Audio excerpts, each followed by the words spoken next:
Senator, such a big problem. He's complaining about the operation in terms of how it's affecting the humanitarian situation there. She's talking about the challenges that, even if the operation is there, the challenges remain. What are your thoughts? In fact, in yesterday's contribution that Deputy President made, this is one of the issues that I agreed with him.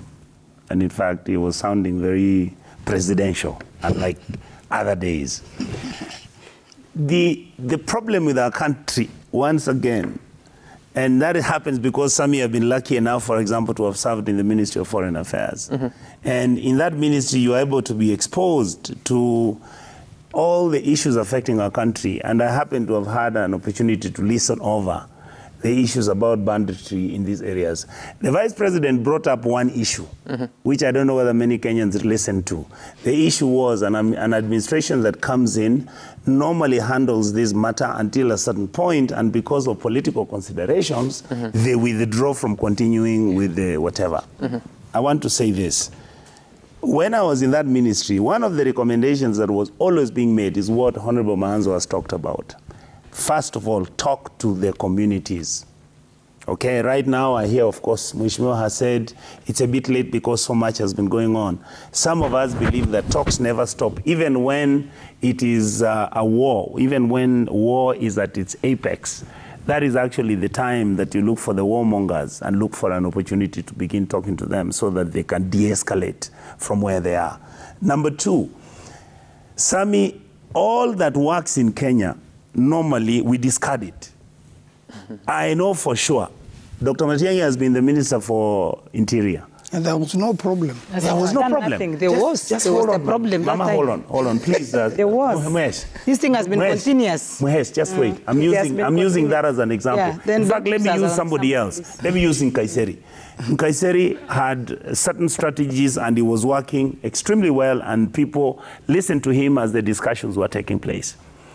But immediately Nkaiseri left, the incoming government, then what did they do? They dismantled the system that was supposed to protect the citizens of Samburu and the north area where all these things are going on. Instead of us preparing to get good helicopters, which are even supposed to have night vision, instead of us allowing the guards, the village elders who usually carry guns, and they act as part of the security, we dismantled all that. Their money was eaten. Nothing basically took place. And this whole exercise starts all over again. Mm-hmm. Lastly, the people who are fueling this exercise are our colleagues.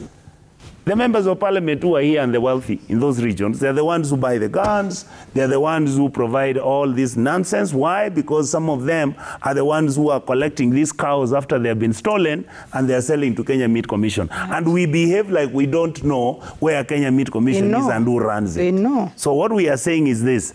Right now the government is power. Let the government deal with it. Let the government come up to know they have the intelligence capacity. They can pick assets that will tell them who are funding, who is coordinating, who's organizing, who's benefiting from it. Yeah. If the government wanted to stop it, they can do it as soon as possible. But if they do that, then you'll see politicians trooping to the DCI to protect their own. Sometimes very, very difficult decisions have to be taken when you're protecting the country. Let the president proceed if he's serious.